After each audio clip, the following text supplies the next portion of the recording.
ಎತ್ತಿಗೆ ಜ್ವರ ಬಂದರೆ ಎಮ್ಮೆಗೆ ಬರ ಎಳೆದ್ರು ಅನ್ನೋ ಹಾಗೆ ಹೆಂಡತಿ ಮೇಲಿನ ಕೋಪಕ್ಕೋಸ್ಕರ ಗಂಡ ಇಡೀ ಮನೆಯನ್ನೇ ಡ್ಯಾಮೇಜ್ ಮಾಡಿದಾನೆ ಅನ್ನೋದು ಗೊತ್ತಾಗ್ತಾ ಇದೆ. ಯಾರ ಭೂಪ ಯಾಕೆ ಹಾಗೆ ಮಾಡ್ದ? ಈ ಕುರಿತ ಒಂದು ವರದಿ ಇಲ್ಲಿದೆ. ಬೆಂಗಳೂರಿನಲ್ಲೊಂದು ವಿಚಿತ್ರ ಪ್ರಕರಣ. ಗಂಡ ಹೆಂಡತಿ ವೈಮನಸ್ಸಿಗೆ ಚಂದದ ಮನೆ ಡ್ಯಾಮೇಜ್. ಪತಿ ವಿರುದ್ಧ ದೂರು, ಮಕ್ಕಳ ಜೊತೆ ಪತ್ನಿ ಪರದಾಟ, ಮನೆಯೊಳಗೆ ಚೂರು ಚೂರಾದ ಟೈಲ್ಸ್, ಯಾವುದೋ ಭೂಕಂಪನ ಆದಾಗ ಕಾಣುವ ಸ್ಥಿತಿಯಲ್ಲಿ ಕಾಣುತ್ತಿರುವ ಮನೆ. ಈ ದೃಶ್ಯಗಳು ಕಂಡು ಬಂದಿದ್ದು HCL ಬಳಿಯ LB ಶಾಸ್ತ್ರಿ ನಗರದಲ್ಲಿರೋ ಅಪಾರ್ಟ್ಮೆಂಟ್ನಲ್ಲಿ. ಈ ಮನೆಯಲ್ಲಿ ಪತ್ನಿ ಅಶ್ವಿನಿ ಮೇಡಿಕೊಂಡ ಹಾಗೂ ಪತಿ ಸಾಯಿಕೃಷ್ಣ ವಾಸವಾಗಿದ್ರು. ಈ ದಂಪತಿಗೆ 2017ರಲ್ಲಿ ಮದುವೆಯಾಗಿದೆ. ಕಳೆದ ಹಲವು ವರ್ಷಗಳಿಂದ ಬೆಂಗಳೂರಿನ HCL ಬಳಿಯ LB ಶಾಸ್ತ್ರಿ ನಗರದ ಅಪಾರ್ಟ್ಮೆಂಟ್ನಲ್ಲಿ ವಾಸವಾಗಿದ್ದಾರೆ. ಇವರಿಗೆ ಇಬ್ಬರು ಅವಳಿ ಗಂಡು ಮಕ್ಕಳು ಇದ್ದಾರೆ. ಆದ್ರೆ ಇವರಿಬ್ಬರ ನಡುವೆ ವೈಮನಸ್ಸು ಶುರುವಾಗಿದೆ. ಪತಿ ಸಾಯಿಕೃಷ್ಣ ವಿಚ್ಛೇದನಕ್ಕೆ ಆಂಧ್ರ ಕೋರ್ಟ್ ಅಲ್ಲಿ ಅರ್ಜಿ ಸಲ್ಲಿಸಿದ್ದು, ಪತಿ ಸಪರೇಟ್ ವಾಸವಾಗಿದ್ದಾರೆ. ಅಶ್ವಿನಿ ತನ್ನಿಬ್ಬರು ಮಕ್ಕಳೊಂದಿಗೆ ವಾಸವಾಗಿದ್ರು. ಮೊನ್ನೆ 10ನೇ ತಾರೀಕು ಆಂಧ್ರದ ಫ್ಯಾಮಿಲಿ ಕೋರ್ಟ್ಗೆ ಹೋಗ್ಬೇಕೆಂದಿದ್ರಿಂದ ಹೋಗಿದ್ರು. ಆದ್ರೆ ಪತಿ ಕೋರ್ಟ್ಗೆ ಬಂದಿರ್ಲಿಲ್ಲ. 12ನೇ ತಾರೀಕು ಫ್ಲಾಟ್ ಬಳಿ ಬಂದಾಗ ಬಾಗಿಲ ಲಾಕ್ ಮುರಿಯಲಾಗಿತ್ತು. ಮನೆಯ ಸಂಪೂರ್ಣ టైల్స్ పీస్ ಮಾಡಿದ್ದಾರೆ ಅಂತ అశ్విని అಳುలు తోడిಕೊಂಡಿದ್ದಾರೆ. 2017లో మ్యారేజ్ అయింది సార్. మేము ఇక్కడ బెంగళూరుకు వచ్చాం. మ్యారేజ్ అయిన 3 డేస్కే బెంగళూరు వచ్చాం సార్. ఇక్కడ ఉంటున్నాము. వాళ్ళ మదర్ కూడా మాతోనే ఉన్నారు. మేమందరం కలిసి ఉంటున్నాం సార్. ఈయన వేరే ఆమెతో రిలేషన్ పెట్టుకొని మమ్మల్ని వదిలేసి వెళ్ళిపోయారు సార్. ఎక్కడ ఉంటున్నారు కూడా మాకు తెలియదు సార్. నాకు డెలివరీ అయ్యాక ఇక్కడే సి సెక్షన్ జరిగింది సార్.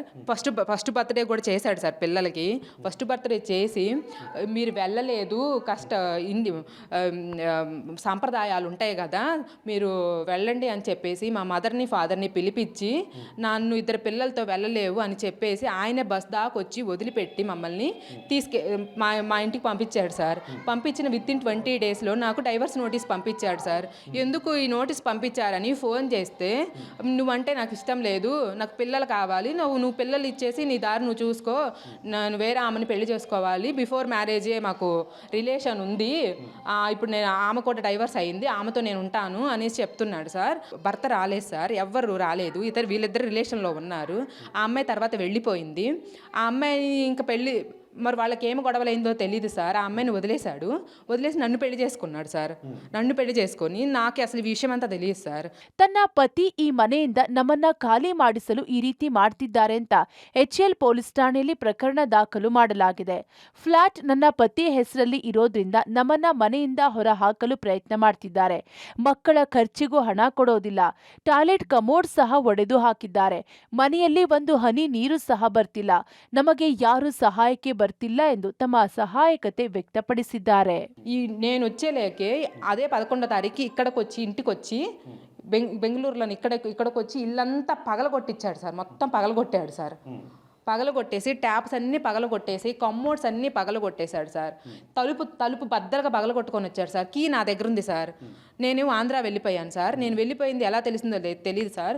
వచ్చి తలుపు మొత్తం బద్దలుగా పగలగొట్టి కమ్మోడ్స్ మొత్తం మేము ఉండకూడదని చెప్పి ట్యాప్స్ కమ్మోడ్స్ మొత్తం పగలగొట్టాడు సార్. ట్యాప్స్లో నుంచి చుక్క వాటర్ రాలేదు సార్. నేను వచ్చి నేను 12వ తారీఖు తిరిగి వచ్చాను సార్. 12వ తారీఖు మార్నింగ్ 6కి వచ్చేసాను సార్. వచ్చి డోరు చూస్తే ఇలా బద్దలుగా పగలగొట్టి బండ్లన్నీ పగలగొట్టున్నాయి సార్. ಒಟ್ನಲ್ಲಿ ಗಂಡ ಹೆಂಡತಿಗೆ ಹೊಂದಾಣಿಕೆ ಆಗ್ತಿಲ್ಲ ಅಂದ್ರೆ ಕಾನೂನು ಮೂಲಕ ಪರಿಹಾರ ಕಂಡುಕೊಳ್ಬೇಕು. ಇಬ್ಬರು ಮಕ್ಕಳಿರೋದ್ರಿಂದ ಅವರ ಯೋಗಕ್ಷೇಮ ತಂದೆ ತಾಯಿಯರದ್ದಾಗಿರುತ್ತೆ. ಆದ್ರೆ ಅವರನ್ನ ಖಾಲಿ ಮಾಡಿಸಲು ಈ ರೀತಿ ಮಾಡೋದು ನಿಜಕ್ಕೂ ಅಮಾನವೀಯ. Madesh Anekal, public TV, Bengaluru.